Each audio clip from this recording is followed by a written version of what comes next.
Oke, di sini gue mau bercerita tentang 7 anak yang ternyata pembunuh berantai ada juga dari Indonesia loh. Oke, sebelum kalian nonton video ini jangan lupa untuk subscribe channel saya, like, comment, and share ke sosial media yang kalian punya, dan jangan lupa untuk komen ya.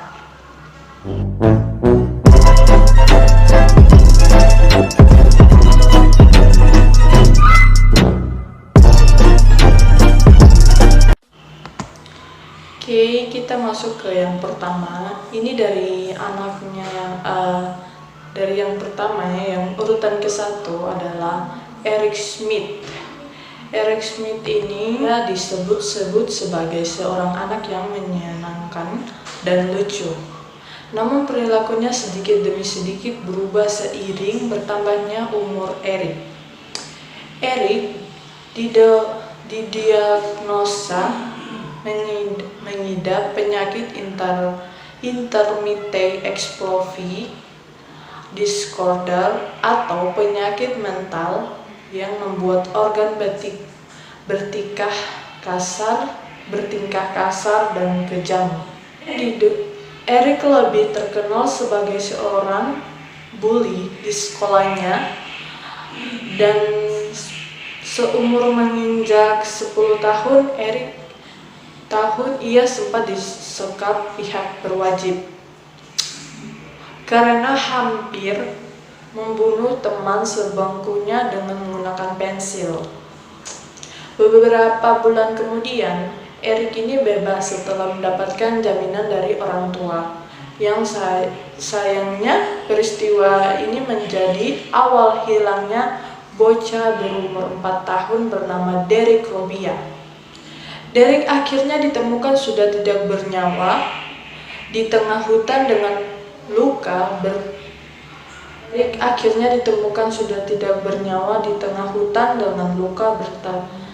benturan benda tumpul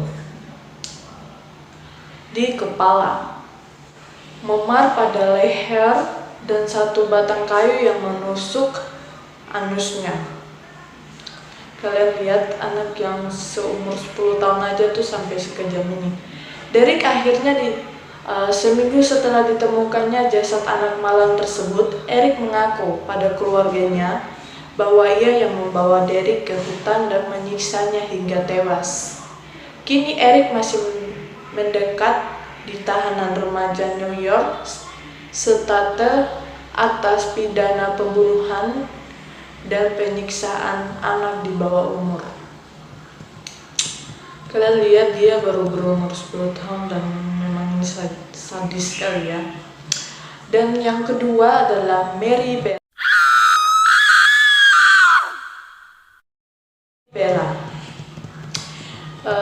Ini kasusnya Mary Bella ini. Kasus tewasnya anak-anak di tangan seorang gadis kecil bernama Mary Bella merupakan salah satu kasus pembunuhan yang paling terkenal di Amerika Serikat, bahkan di dunia. Terlahir dari seorang pekerja seks komersial berumur 17 tahun, Mary Bell tidak pernah merasakan bagaimana rasa kasih sayang seorang ibu.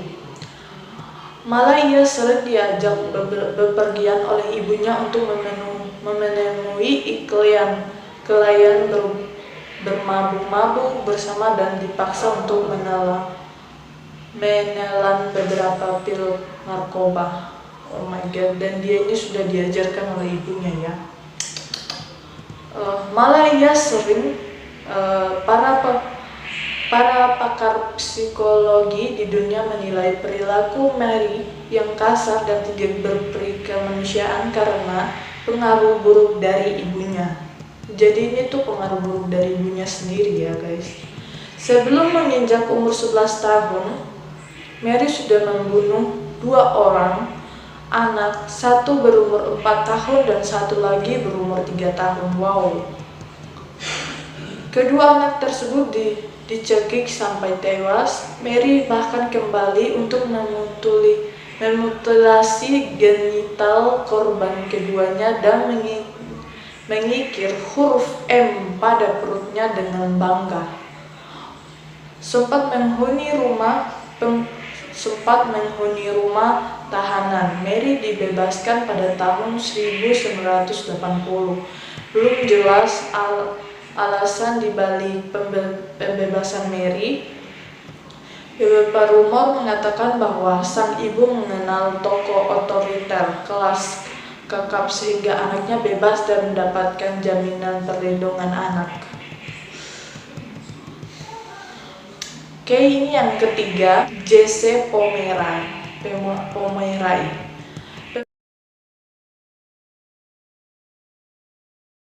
Pemenang berantai di bawah umur berikutnya merenggut lebih dari 20 nyawa semasa hidupnya. Saat masih berusia 9 tahun, Jesse sering mengundang banyak anak laki-laki ke dalam hutan dan menyiksa hingga tewas. Oh, jadi ini tuh sasarannya tuh anak laki-laki ya. Selain itu, ia juga dituduh menyekap 7 anak di dalam sebuah gudang dan menyiksa mereka dengan cara mencabut, menyilet kulit korban dan menyulit kuku-kuku mereka. Oh my god, ini tuh memang sadis banget ya.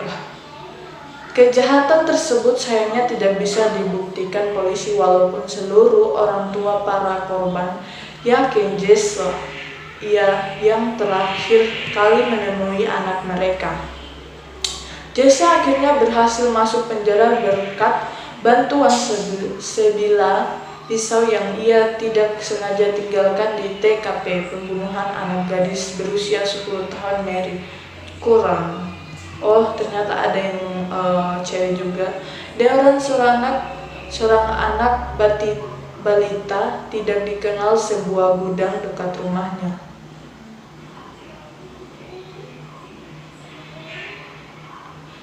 Ternyata ada yang balita juga dong guys.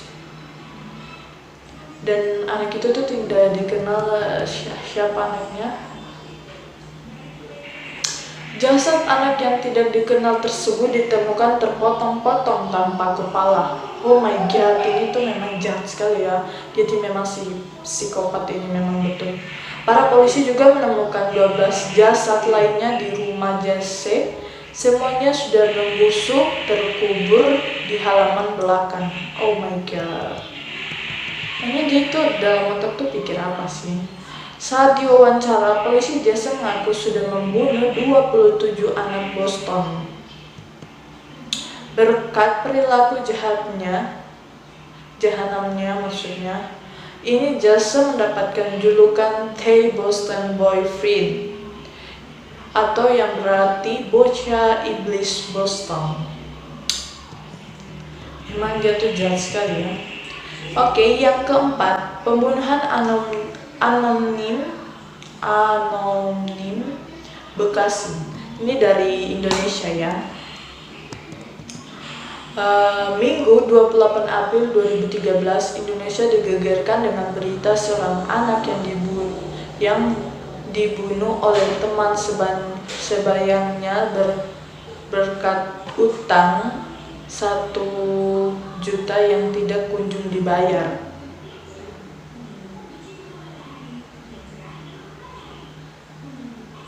Anak berumur 7 tahun dengan inisial Y ini tega menenggelamkan teman sekolahnya Nur Hafiz Kurniawan di area danau buatan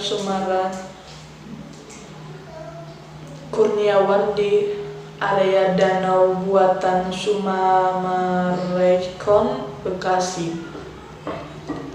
Peristiwa mengerikan ini bermula dari laporan anak hilang yang dilantorkan oleh orang tua Nur Hafiz pada tanggal 24 April.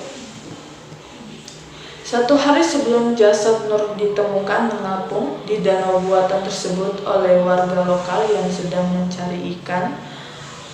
Bersama sekelompok polisi, jasad korban sudah teridentifikasi diantarkan ke rumahnya di Raubugal RT 201 Harapan Mulia Mendas Satria. Awalnya masyarakat tidak mencurigai adanya tindakan pembunuhan di balik meninggalnya Nur Hafiz Kurniawan. Namun hasil visum membuktikan sebaliknya. Nur Hafiz mengalami kekerasan sebelum tenggelam, terbukti dengan luka memar dalam pada mulut dan lehernya. Setelah diselidiki, polisi berhasil membuktikan teman sebaya Nur berinisial YILA yang telah membunuh temannya dengan keji. Keterangan yang diberikan YI menerangkan bahwa ia kesal hutang 1 juta itu yang ia selalu tagih tidak kunjung dibayar. Oke, ini yang kelima, Jordan Brown.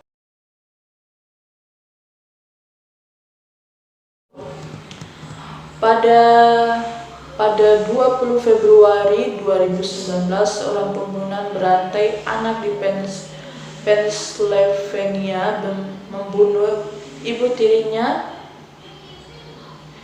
tirinya yang sedang mengandung dengan menggunakan senjata api. Oh my god. Jordan Brown yang pada saat itu berumur 11 tahun. Oh my god. Mengosokkan peluru tepat di belakang kepala ibunya yang saat itu sedang tidur terlelap tanpa kehadiran sang suami di rumah. Saudari-saudari Jordan yang mendengar suara tembakan lantang dari luar kamar tidak berani meninggalkan tempat tidur. Mereka menunggu sampai pagi tiba dan Jordan meninggalkan rumah untuk pergi ke sekolah. Wow, memang anak psikopat ini betul. Betapa terkejutnya kedua saudara Jordan ketika menemukan kepala ibu mereka yang sudah hancur menghiasi dinding sekitar. Dengan terbata-bata mereka akhirnya berhasil melaporkan Jordan atas tuduhan pembunuhan. Polisi yang berhasil menahan Jordan saat pulang sekolah memvonis Jordan minimal 15 tahun penjara atas pembunuhan tingkat 1 di Asia. Saat diinterogasi, Jordan mengaku mendapatkan senapan angin berbahaya tersebut dari lemari berburu ayahnya.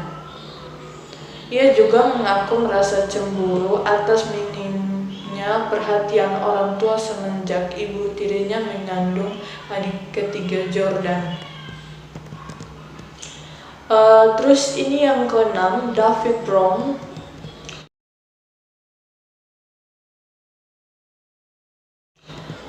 Dikenal sebagai versi laki-laki dari Mary Bella.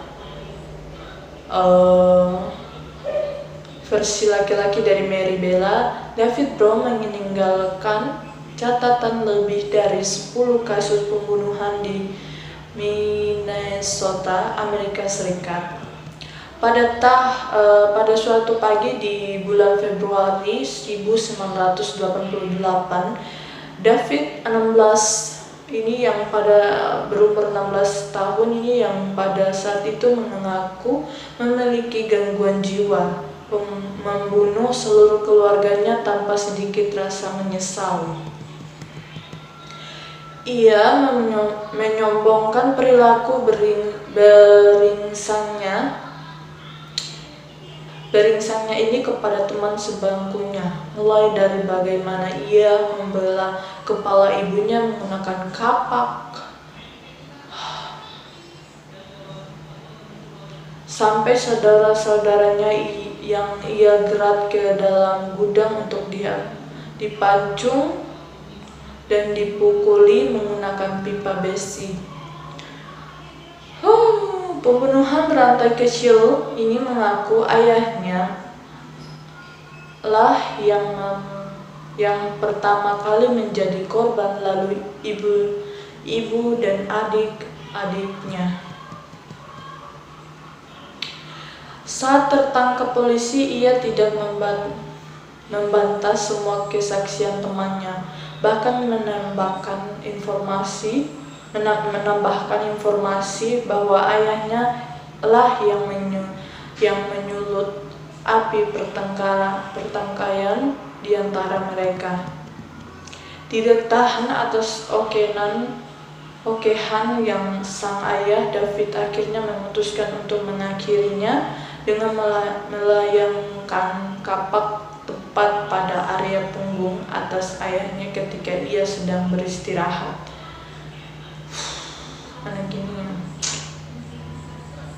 David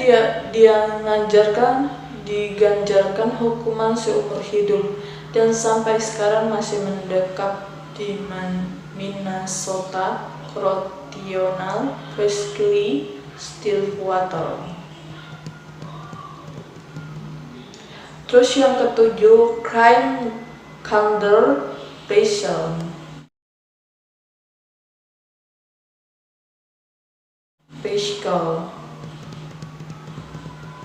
Pembunuhan berantai di bawah umur paling sadis terakhir ini diberi nama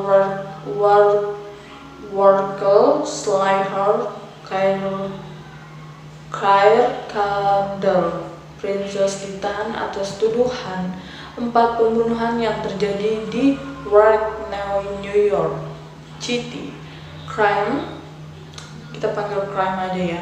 Crime ini pertama berumur 13 tahun saat pertama kali ia membunuh tetangganya, seorang wanita berumur 27 tahun dengan menggunakan pisau. Ia menancapkan ujung tajam pisau tersebut sebanyak 58 kali, meninggalkannya untuk membusuk di rumahnya ya.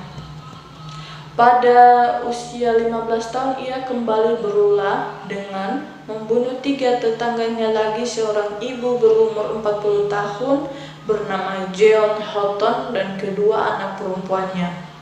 Polisi mengakui kecerdasan Crime dalam menyembunyikan barang bukti. Buktinya saja mereka membutuhkan hampir 1 tahun sampai akhirnya bisa mengirim Crime ini ke dalam penjara. Bocah yang pada saat itu berumur 16 tahun mengaku tidak menyesal telah membunuh tetangganya. Mereka pantas mendapatkannya, ujar Crime dengan tenang, sama sekali tidak berkeberatan ketika polisi mengecapnya sebagai pembunuh berantai.